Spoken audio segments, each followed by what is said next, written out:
stop, stop, stop, stop.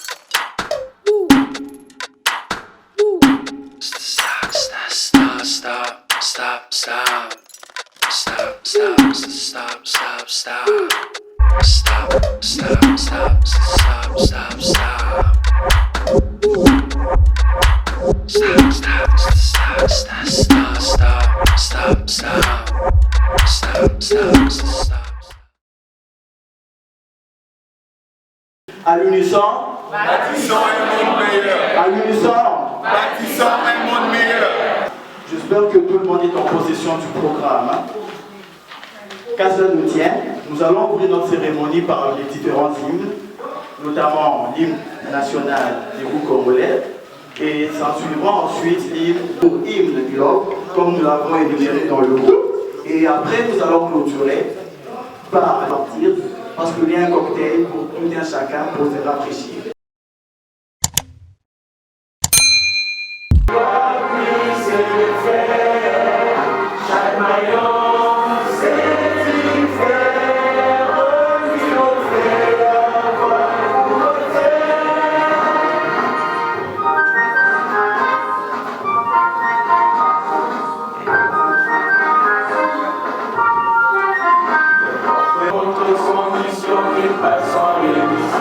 Favoriser nécessité, soyez tout dorés. Laisserons le rang pour se faire. La faire, il en fait la voix pour le faire.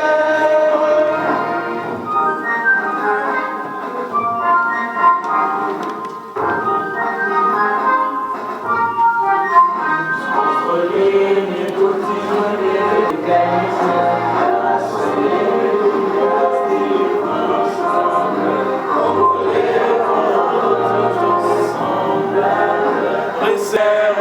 la chaîne ne doit plus se défaire. Chaque maillon sait y faire. Il en fait la voix pour... Nous pouvons prendre place.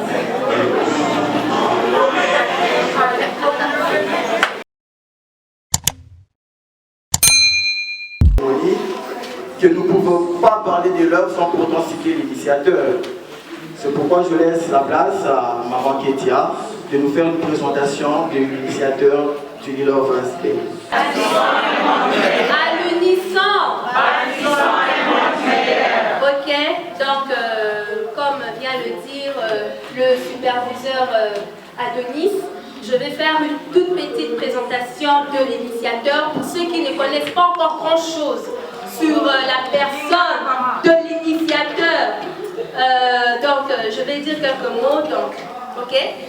L'initiateur de l'Ilove Asbel s'appelle Maître Lilongo Baïté Cédric François. Ok. Je l'ai appelé Maître parce qu'il est avocat au bureau de Kinshasa Gombe depuis 2008. Depuis 2008 à 2021, nous comptons 13 ans de bureau. Donc, c'est-à-dire 13 ans d'exercice de profession d'avocat. Merci. Il a fait également ses études de droit à l'université de Kinshasa, promotion 2004 à 2005. À part cet exercice de sa part d'avocat, Maître Lilongo Baïté Cédric François est conseiller juridique et administratif du ministre du Commerce extérieur de la République démocratique du Congo. Il est également expert juridique de la RDC à l'Union africaine, UA, sur tout ce qui est question relative à la zone de libre-échange continentale africaine. Il est le point focal du ministre du Commerce extérieur au Comité national de facilitation, comité FAL. J'aimerais les remercier parce que seul l'initiateur ne peut rien faire. C'est avec ses superviseurs que nous travaillons pour que l'Ilove Asbel Ekola et Zalabisi Kanyos. Je voudrais aussi vous remercier. Vous vous êtes déplacés, c'est un dimanche. Sûrement la plupart d'entre nous, Bazalaï Navaculte, mais après les cultes, vous êtes déplacés pour prendre part à cette cérémonie. En tout cas, au nom de Lilo Fasbel et en mon nom propre surtout, je tiens à vous remercier sincèrement. Après ces remerciements, nous pouvons maintenant évoluer. Vous verrez dans le programme Lilo Fasbel. Et puis, le plan d'action, il y a Lilo Fasbel pour 2021. Lilo Fasbel les animes. Lilo Fasbel les animes. Lilo Fasbel. Lilo Fouane la Kissini.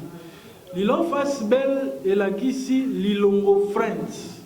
Lilongo, c'est dans une de langues Yambo Kanabiso. Et la Kissi univers. Mokili, le monde. Et puis Friends, pour la bandeko batanga mingi koleka biso, bayebi keza en anglais la kisi ami.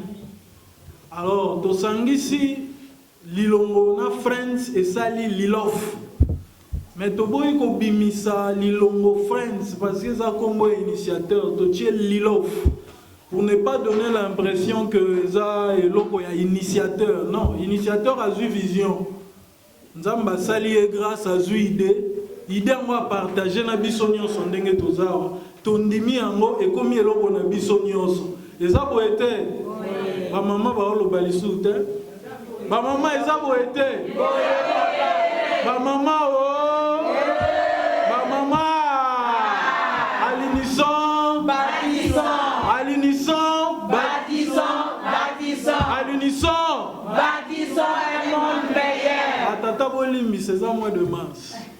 Voilà, bon, mon atozo bimisa plus Lilof pour dire que Lilof n'appartient pas à l'initiateur. Lilof appartient à tout le monde. Parce que quand je vais expliquer pour comprendre que Lilof est à l'Ibisonios. Là, il y a un combo.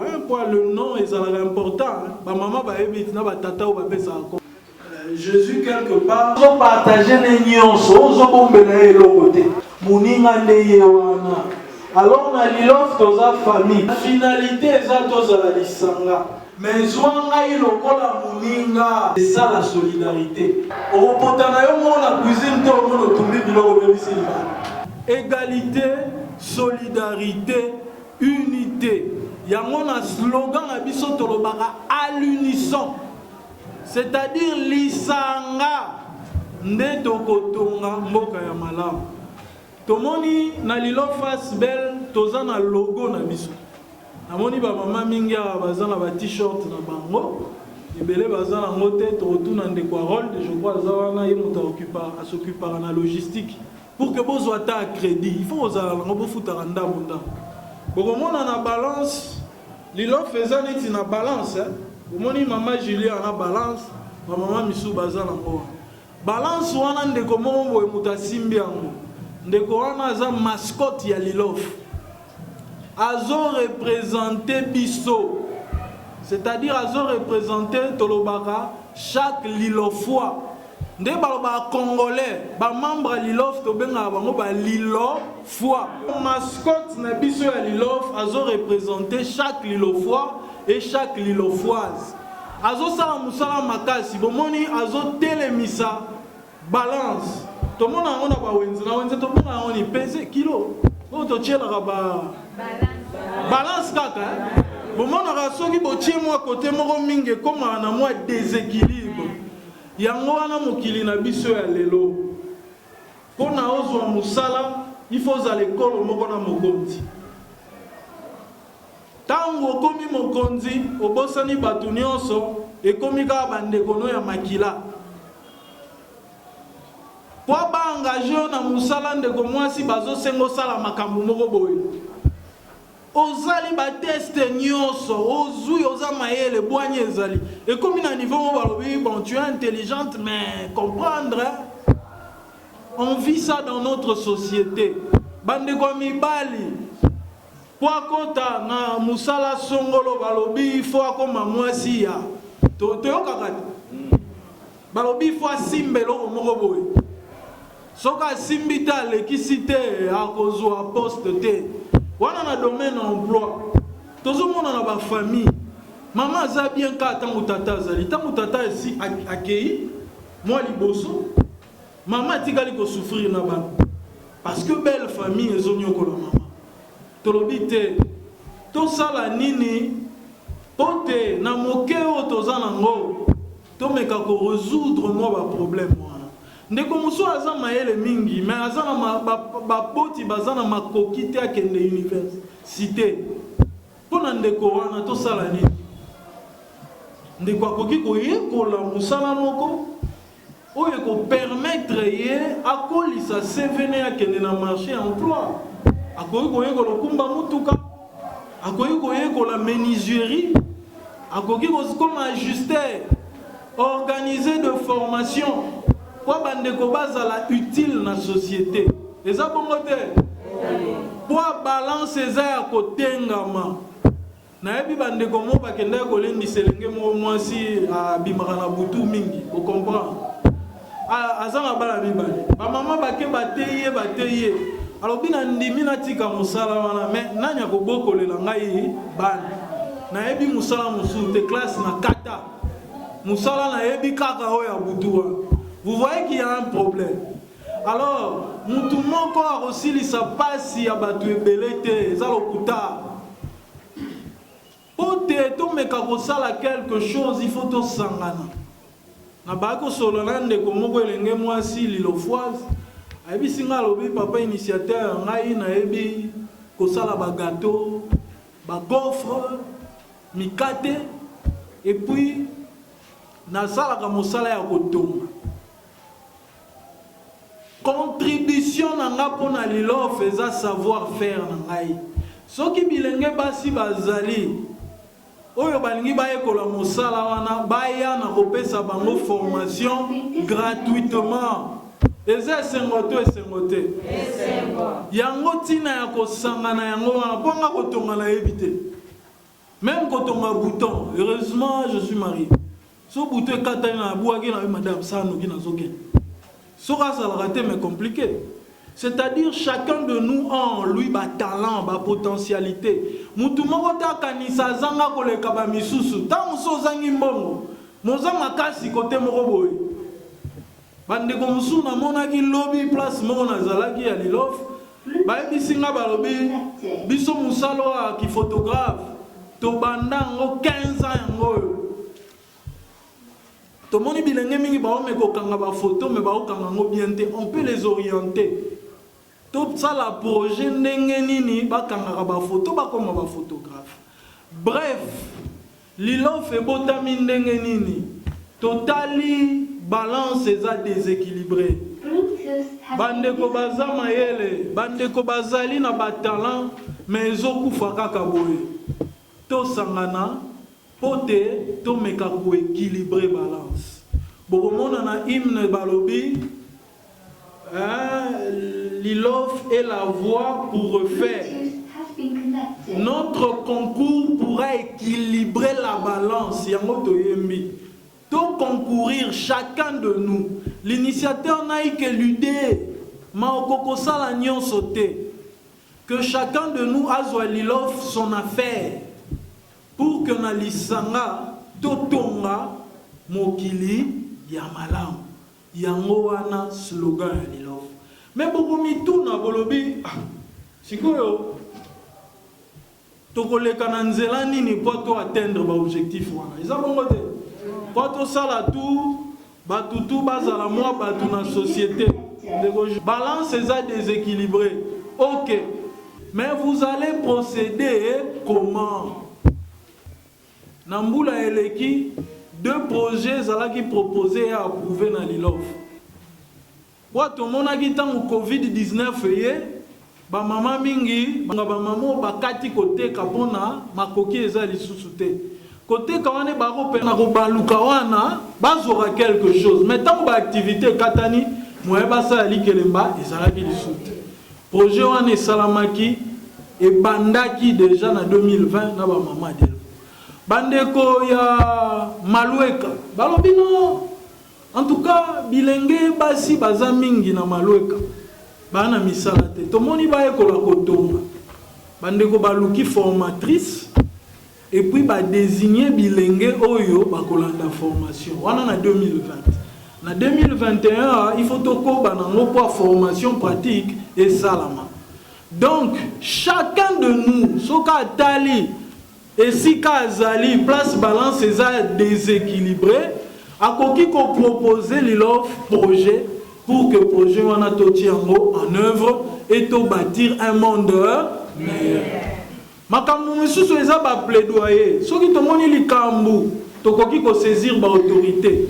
To saisir autorité to lobi likambu boye boye to sengi emeka mwa kobongwa. Voilà bah, moyens, quelques moyens où l'ILOF est en place pour que Manso et Tambola Malam. Namoni, na mikolo basan mikopo mundele wana lobalisu. Na osala makasi mungongo na ngekoma kuna. Ba ebisi bino na za avocat na plaida kala gangaka. Eza boete. Ezokoma. Voilà. Ba projet, ba plaidoyer auprès de l'autorité. Na koti déjà na plan d'action il y a 2021. Plan d'action na biso à 2021 et ça na ba axe 5 années. Mine ito mitan. Mitan implanter l'ILOF et si canyon sozali. Kozela te bozala 10 te ata 2 3 banda l'ILOF et si kozali. Pour ba problème on a lobia eza partout. Dans notre plan d'action 2021, axe tout était à Liboso et Zali, implantation à l'ILOF dans les 24 communes à Kinshasa. Et puis ce Kinzamba Sungi, pourquoi pas à l'intérieur du pays? À Lubumbashi, nous avons déjà un correspondant de Kwandi Lungalobi pour permettre à l'ILOF à Tobi Zelalan. 24 communes et Kokanan. Sinon, priorité na Kine et Koka. C'est-à-dire, on a cette possibilité de tendre l'ILOF d'ici Kanyon Sotozali. Aksami Balé et Zali, qu'on partageait davantage vision à l'ILOF. Il y a moins d'importance à la cérémonie. Tolobaki, tu relancer plan d'action 2021, mais il faut partager vision na baebandimi en haut. Pour mi kakata noezana moi ba préoccupation ne ba na lopoto to linga ito sili sa ba préoccupation ana pour que tant ozo banda l'ILOF et si kozali ozala na biano na mituna ba kotuna yo za bongo sinon beti monoko comme moi compliqué. Et puis axe mosusu ezali na lobi yango réalisation à ba projet ceux qui ont proposé projet na yo et il y a un niveau na biso to examiner to pesi en forme et to exécuter. Axe mususu ezali ba activité spécifique. Net après lancement il y a plan d'action awa na mois il y a avril je crois. Il faut que otala ba drépanocytaire. Bano balobara ya SS. Balobi batu ba okende mingi ba côté moko boye me bango baza neti ba kipa bango te baza bandeko baza na ba préoccupation mingi moko na biso mona moko na bango mona ki biso alobi mais papa initiateur pour la ni biso boya kate il y a des activités spécifiques auto réalisées à l'égard des défavorisés, des veuves, des orphelins. Et puis pour la vision l'ILOF école à makasi tosengi lisungi ya ba journaliste kwa basale la biso plan ya communication na plan média bomoni pourquoi à l'unisson il faut ça pour plan ya communication na okanga osala te soki kokoma loi peut-être mais plan ya communication na kokoka te on doit recourir na ba expert ya domaine wana et puis axe ya suka ezali collaboration na ba association mosusu. L'ILOF Asbel, les Arabes ont 2 ans d'existence, il n'y a pas. Les Arabes au bébé. C'est-à-dire il faut y aller la bien et soit conzoé le malam. Il faut que ne pas avant biso ça pour pour que to kola. Nango to kosala ba activité mosusu en collaboration na ba Asbel mosusu na ba ONG mosusu. Déjà, au mois de juin, il y a une activité, un festival de l'enfant africain, et qu'on a organisé par Mapendo Asbel. Baza ba Kulutu ya l'ILOF. bayebisi biso babi ah lilof boza na obana mais tomoni bwana moi konzwa bien boya ko participer na joindre activité na biso ndenge moko pe ba association misusu ezali to kende faire bango pour que to kende koyekola po tozala makasi pe to kola lokola bango. Voilà la vision Lilo Face Belle. Nous sommes tous des amis dans l'univers. Considérons-nous égaux. Soyons solidaires. Et à l'unisson, bâtissons un monde meilleur. C'est tellement simple. C'est tellement simple. J'ai aimé modération dans ceux qui seront épais si précision de taille. Initiateur acteur politique. Mingi. Moi, c'est ni tant que je suis entre l'ILOF et l'activité politique. Et ça, pour que je commence à l'association, pour aller à la base plus tard. En tout cas, l'ILOF a ses statuts, l'ILOF est un dépléant, l'ILOF est banni par l'autorité à l'État en tant que ASBEL. Faire les choses autrement, c'est se détourner de la vision de l'ILOF. Toza ba maman na ndaku mena lilof toza ba membre lilof. Toza ba tata na ndaku mena lilof toza ba membre lilof. Autant l'initiateur a goza na ba casquette belé mais la qui cité que lilof est politique. Ce qui botangi na loi sur ba association sans but lucratif, ba lobby ba association sans but lucratif est apolitique. Bande komingi yo bakomisa ba association biloko ba parti botala bien ba na ba statut et puis ba soukara na ba circonscription na bango. Omona so alinga za candidat na Lukunga o ciblé ka ba commune na Lukunga. Amoni na suki wana merci mingi.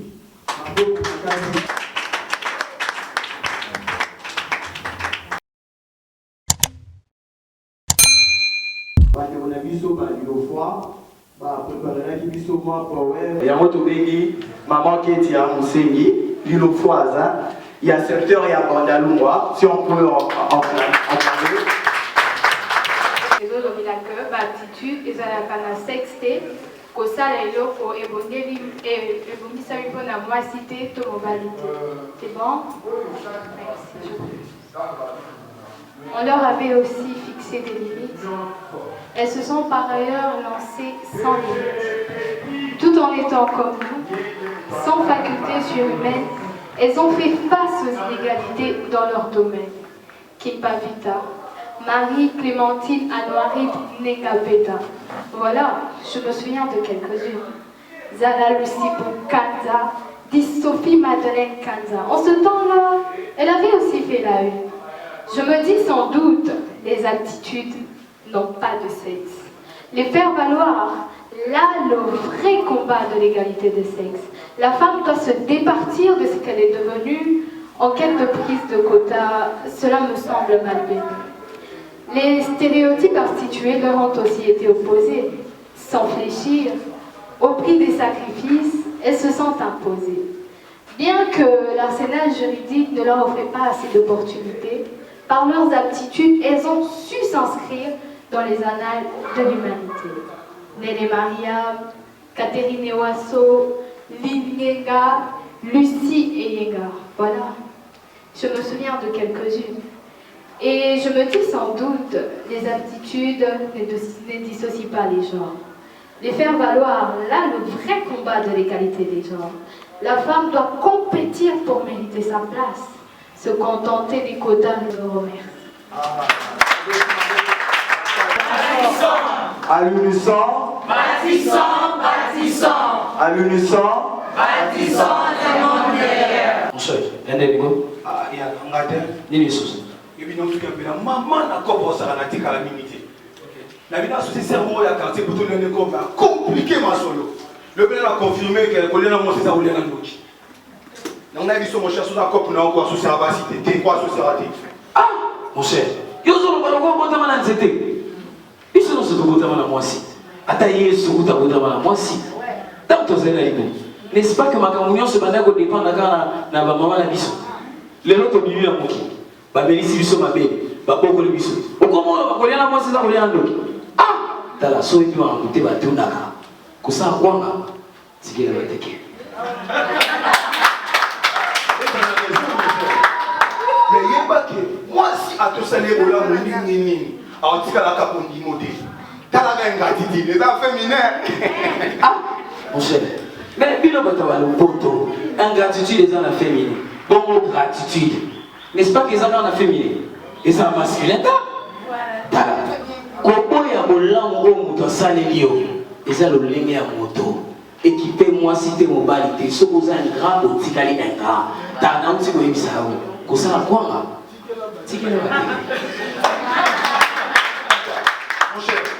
mon cher il va que mobali azaka mobali moi si atonga bango kate na suki wana tala mon cher yo vraiment na moni oyebi longo te na mti koyebisa tala kosala kwanga tikela bateke makambo minene na kati ya mboka yango mwasi lokola kipavita Jeanne d'Arc d'Afrique mwasi lokola mama Angebi yo yebi na yebi te omoni kozanga oyeba mama Angebi abanda osala émission mona RTNC ezanga na Congo na motango ya bawendo esala succès au point où jusqu'aujourd'hui na RTNC studio wana etikala komba mama Angebi à partir na mwasi wana omoni kozanga oyeba yo yebi Sophie Madeleine Kanza omoni kozanga oyeba moni kozanga oyeba yo initié na mosika na yebi te mon cher oyebi te kaka koloba oyebi te me oyebi koloba makambo oyebi te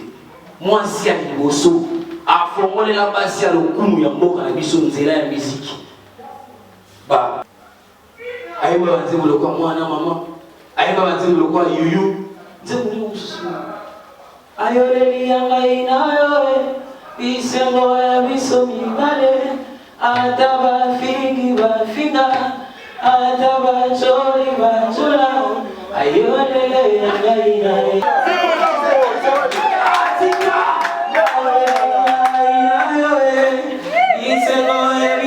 mama yanga na toyemba yanga na yanga na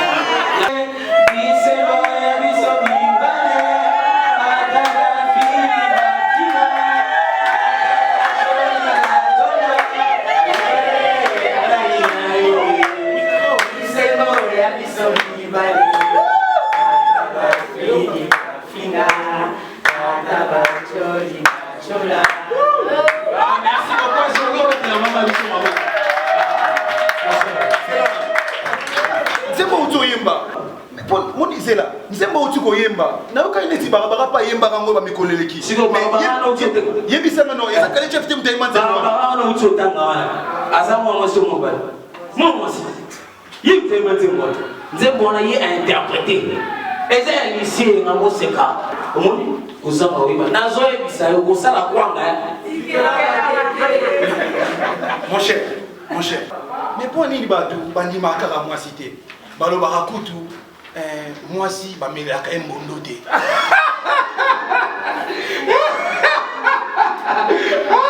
Mobali. Mon cher, toyebani, to biso biso libali. To bomana ta, toyebani, to bomana te. To bomana ke. Baba wana panza. Na odele ma to chance. Mon cher, na moni oyebi makambo mingi. Nasala nini pour leba makambo mingi neti yo? Mon cher, c'est simple. Il y a comment t'as dans l'association de biso. Comment on a mis love aspect. Comment on a mis makambo. Comment on a mis ni love aspect. Ok bien dit. Love aspect. Là-bas là. Love aspect. OK. Comment on a mis makambo nyonso. Au Italie ba droit social. Au Italie social, il y a mboka na biso pe ba droit. Ya basi pe ya batu nyonso. Siko bon n'habité na love asbe na nina kota pe kuna. Mon cher, les capacités là na tambola qui na fiche na pourquoi. Pesa pesa pete. Ozuka ko rappeler fiche na yo précis. Na rappeler no fiche bon. Kuna tokipaka sexte, tokipaka monokote, ekolote, esengelaka pour remplir kaka esili. Ils ont pété, mon cher. Ah, merci, mon cher. Eric Makaya, superviseur de Bikin, Love Bikin, et j'ai dit je vous remercie. Moi, c'est le fois Joël Mukawa, je suis superviseur ici à Bandal d'Oboïna Mabélé dans moi quoi. Au Sati. À l'unisson, bâtissons un monde meilleur. après ce point, vous allez mener deux volets. Premier volet, tu refais ça, diplômé la mission de promotion 2019-2020. Deuxième volet, c'est un volet un peu surprise. Tu voyais mot après avoir causé là, bandero la mission pour 8 diplômes l'année passée, promotion 2019-2020. Et bien là, on poser question, mais bonne année, l'ILOF, à Kanisi, élève diplômé à promotion 2019-2020. Conséquences naturelles ont frappé Mante Mobimba, plus particulièrement Bissopé na Congo, notamment Covid-19, ont perturbé premièrement le programme scolaire, même universitaire. N'a pas si wana, wana balimba quitté, ça qui a effort, puis c'est pénis qui biso na ba résultat na bango, on va satisfaire vraiment avec succès, de Robin na bango par ordre. Bon, je crois que toi et une fiche na programme. Ce que si on remplit ça, tu peux si on devoir à domicile. Zonga na fiche wana faire adhérer mon tour. Ok? Ce qui coûte on faire adhérer plus de mon tour, ça la photocopie. Faire adhérer mon tour. À l'unisson, Bâtissons. à l'unisson, Bâtissons. Dolari, à l'unisson. Bâtissons un monde meilleur. Avant de clôturer. Dans l'entretemps, tu as invité qui va nous connaître à l'association Isusu. Nekoya Liboso, je crois, les hommes de 82%.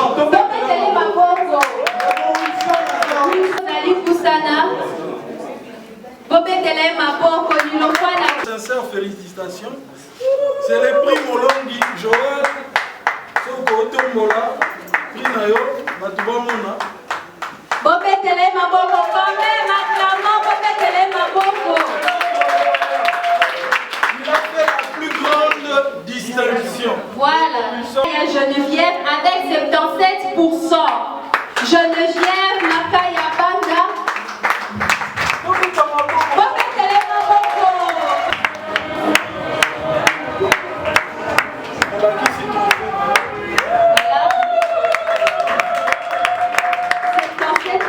Félicitations, Lilofoise, ok.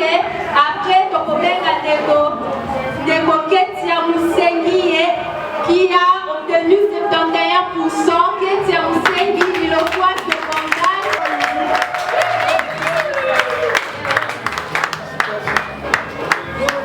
Acclamons, s'il vous plaît. Félicitations, mademoiselle Moussengi. Ok. Après, ton problème à Ndeko Nabiso, Giapanda qui a obtenu 67% Lilofoise. Giapanda a sali 63%. Ndeko Miguel Kabangu. Félicitations. Félicitations, Ndeko. Bobetele Maboko. Pour notre Lilofoise qui nous a honoré avec 61%. Merci. Après, Tokobega Ndeko Flamedi Masuda. Elle est là.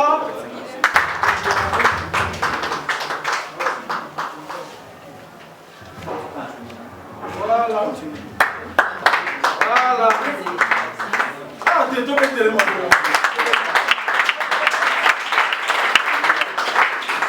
Merci. Après, Tokobega Ndeko Jessie Mbala, 68%. Félicitations. Fallait vérifier que c'est toi. Après, Tokobega. Ndeko Zwana.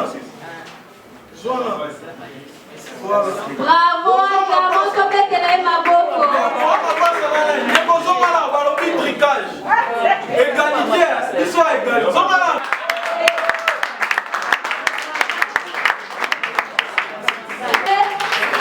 Félicitations.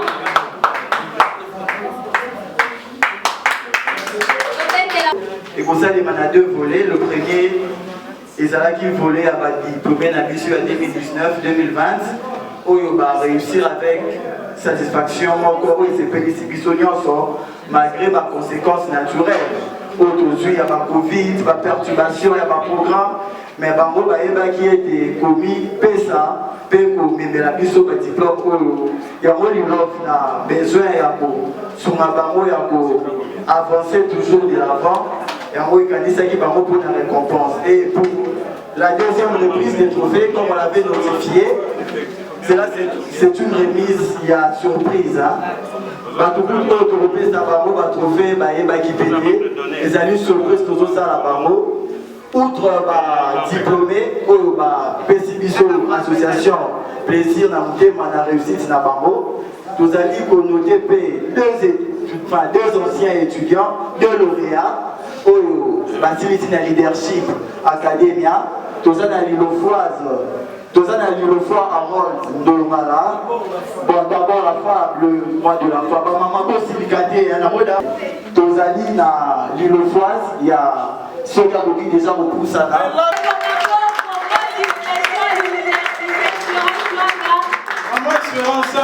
C'est le mois de la femme. Elle a fait une grande distinction. Donc, au Sangissi défense, au Sangissi bakot à classe. Les aptitudes n'ont pas de sexe. Oh, caramibalité.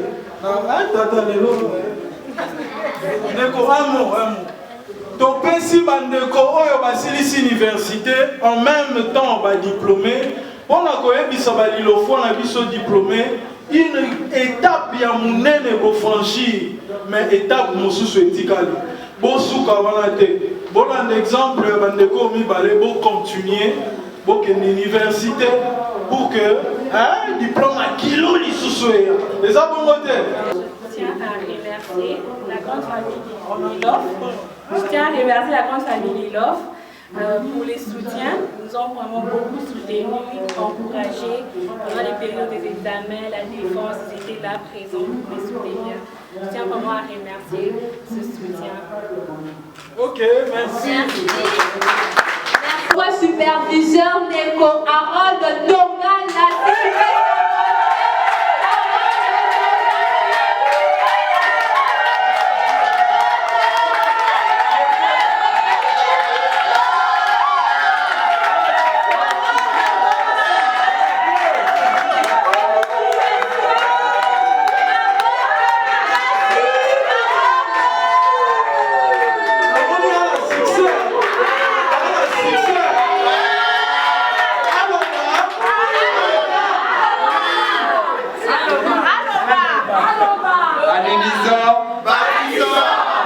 à l'unisson, bâtissons, bâtissons, à l'unisson, bâtissons le monde meilleur. Merci à l'initiateur ainsi que l'équipe dirigeante pour cette surprise. Je ne m'y attendais pas. En tout cas, merci beaucoup et j'espère qu'après moi, il y aura encore beaucoup d'autres lauréats et je vous souhaite déjà bonne chance et bon courage.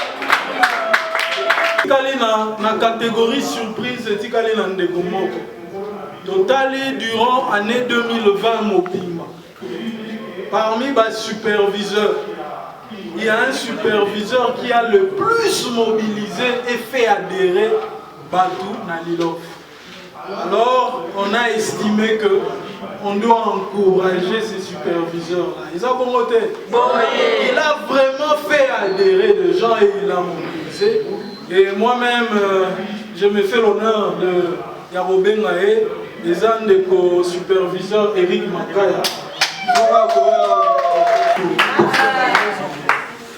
Merci, Tobeti Maboro Makasi.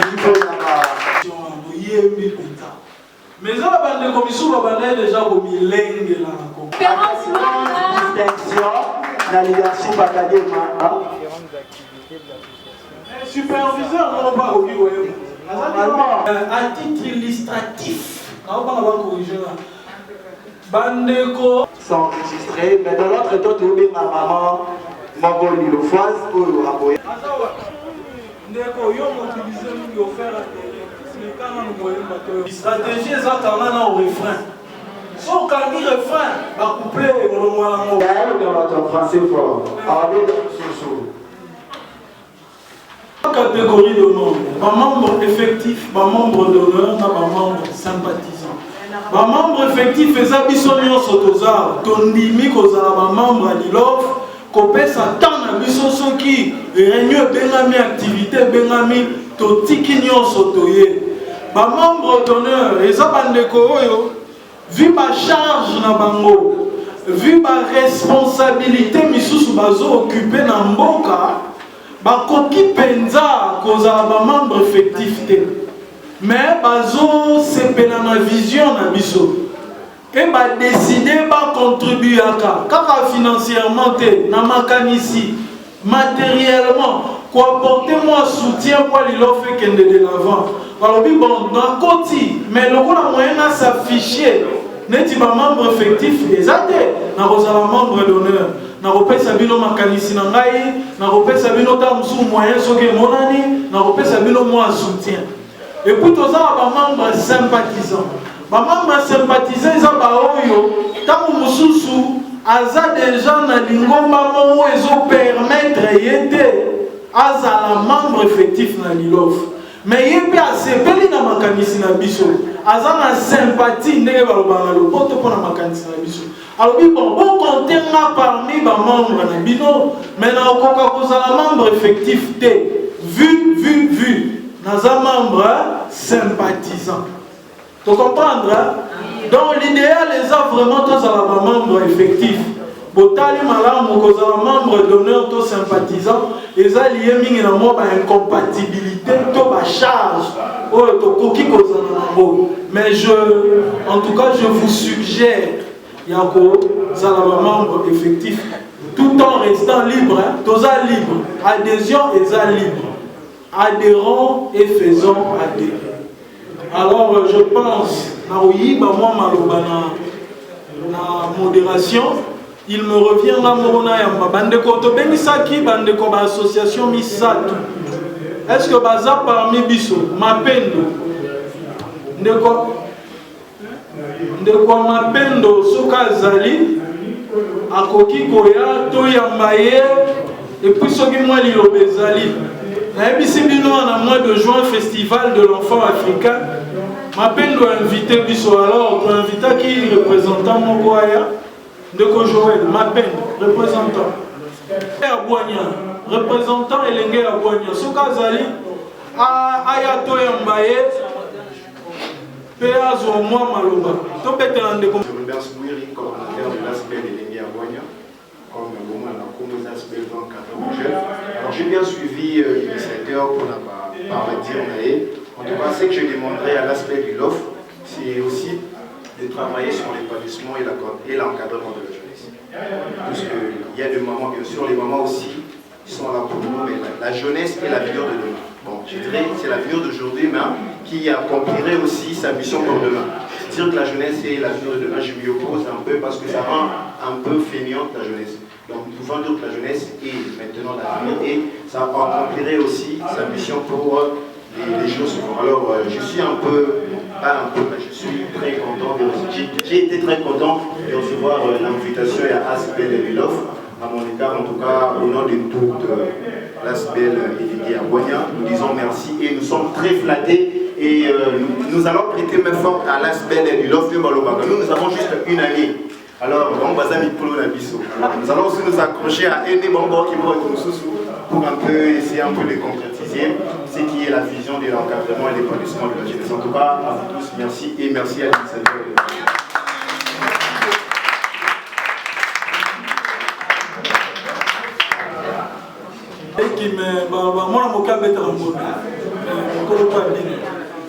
Les Jumeaux Forts du Congo, c'est une association représentant les Jumeaux Forts du Congo. Ah, de quoi expliquer nous les Jumeaux Forts du Congo. Moi, c'est les Jumeaux Forts du Congo. En fait, les associations ne pas ça. J'espère que tu es belé. Mon histoire, je vais passer au Batumbaki. Donc, c'était l'association de Télémaki. Donc, nous sommes très content pour inviter l'équipe Bisso. On passe à Bazar les love, on a béni la Bisso du Solo dans le Colombie. Vous avez écouté là, des nénés et des carreaux. C'est pour cela qu'il y a tout un ensemble très content. Il passe à l'hôpital, ça t'a bonjour.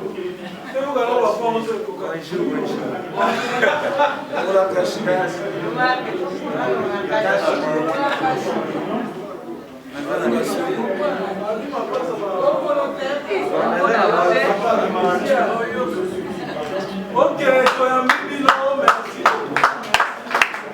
Merci beaucoup.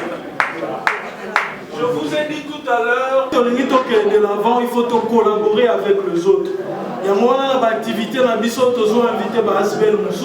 c'est ça aussi la vision. Je crois que vous avez réciproque,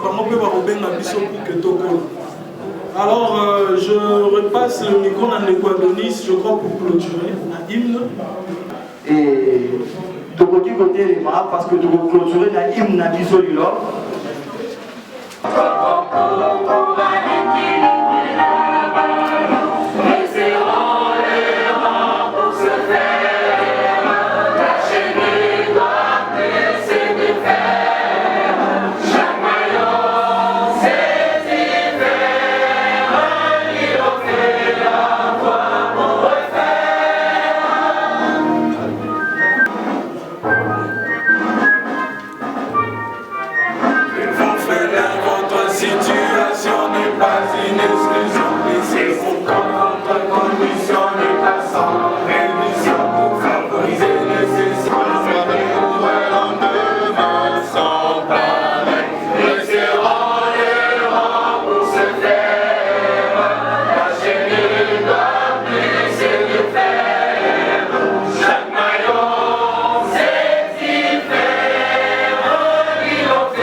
J'espère que tu es belle.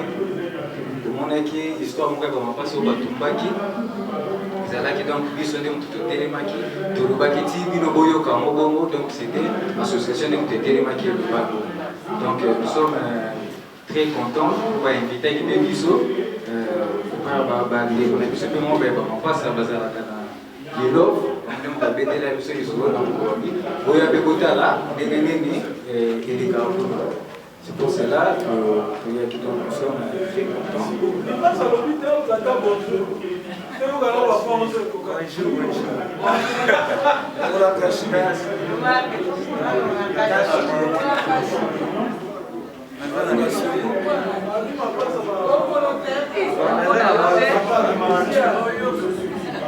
Ok, merci.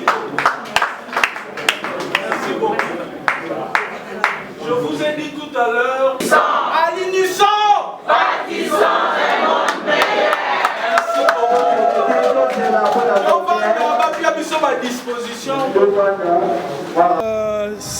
Ce jour, c'était la cérémonie consacrée au lancement des activités de l'Asbel Lilof, dont je suis l'initiateur.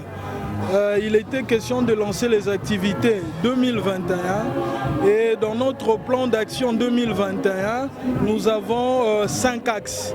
Le premier axe prioritaire, c'est l'implantation de l'Ilof Asbel sur toute l'étendue de la République. C'est vraiment un axe ambitieux, mais nous pensons qu'avec un peu de stratégie, nous allons atteindre cet axe prioritaire pour nous. Le deuxième axe stratégique ou prioritaire, c'est de faire parler de l'Ilof partout, dans tout le coin et recoin, d'abord de la capitale et de la République, et à travers le média, à travers les réseaux sociaux, parce qu'on ne doit pas se départir de réseaux sociaux actuellement. Le troisième axe, c'est d'exécuter le projet social, parce que la particularité dans l'Ilof fait que chaque membre a la latitude de proposer un projet à implémenter par l'Asbel Lilof. Le quatrième axe, c'est la réalisation des activités spécifiques. Nous avons un calendrier d'activités que nous allons réaliser au cours de cette année 2021. Et enfin, l'axe prioritaire ou stratégique est entré à la collaboration avec d'autres associations, ONG et structures poursuivant les objectifs similaires avec l'ILOF ASBEL. Et sur cet axe, nous voyons aussi le partenariat, parce que seuls nous ne pouvons rien faire. Nous avons besoin de partenaires qui pourront nous soutenir pour implémenter au mieux la vision l'ILOF ASBEL. Voilà en 2 mots en quoi consistait la cérémonie de ce jour. Je vous remercie. Bon, en fait, premièrement, pour ceux qui nous connaissent, bon, c'est les jumeaux forts du Congo. Nous étions invités ici à l'ASBEL l'ILOF. Donc, nous sommes très contents donc ces activités, et puis vu aussi ces axes, donc ça part aussi des mêmes que nous, parce que vu aussi, nous avons entendu parler aussi des soutiens aux orphelins, et puis c'est quelque chose que nous déjà vraiment nous depuis longtemps, donc on le fait déjà, et puis on est très contents, donc c'est bien, on soutient aussi. Très content parce que nous aussi nous sommes l'ASBEL et Jumeaux Forts du Congo. En tant que les présidents de l'association des jumeaux, nous sommes intéressés de participer pour apprendre aussi ce que ASBEL l'ILOF fait. En tout cas, nous sommes très contents. Félicitations, en tout cas nous sommes vraiment derrière eux, nous sommes vraiment très contents et courage parce qu'ils ont de bonnes idées, donc c'est bien surtout lorsqu'ils aident des orphelins, des démunis, de mamans là, qui n'ont pas quelque chose, donc ça va quand même.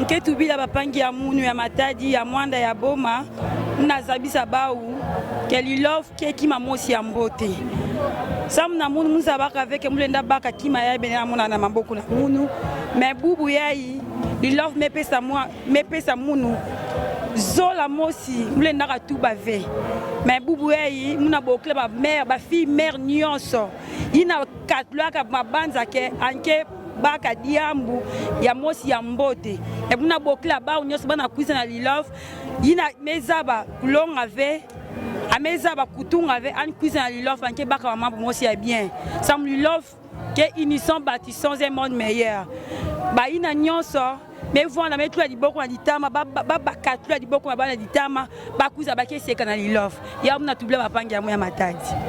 Merci beaucoup na kopesa ngai maloba. Lelo ezali mokolo ya liboso tokutani na initiateur ya l'ILOF. Alors asololi ya biso apesi biso en détail l'ILOF elingi koloba nini.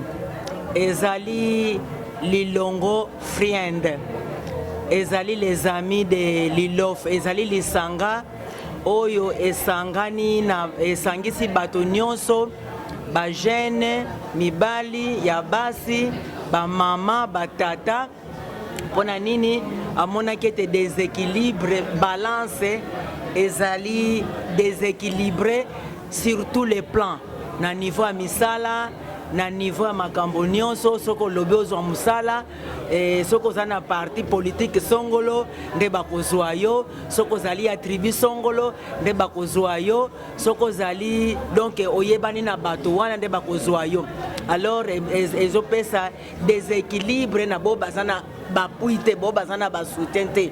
C'est ainsi que idée wana ya l'ILOF emataki na motema lolenge na sengeli kosunga pote balance wana ekoma équilibré. Alors kuna eponi ekolote eponi tribité eponi monoko te ya mboka te ezali ya bana Congo nyonso. Alors tozali ko évoluer awa na Kinshasa, lilof esi efungama na Kinshasa, mais posa ya initiateur ezali te lilof pe ekokende tina ba niveau ya ba région afin que na niveau pe ya ba région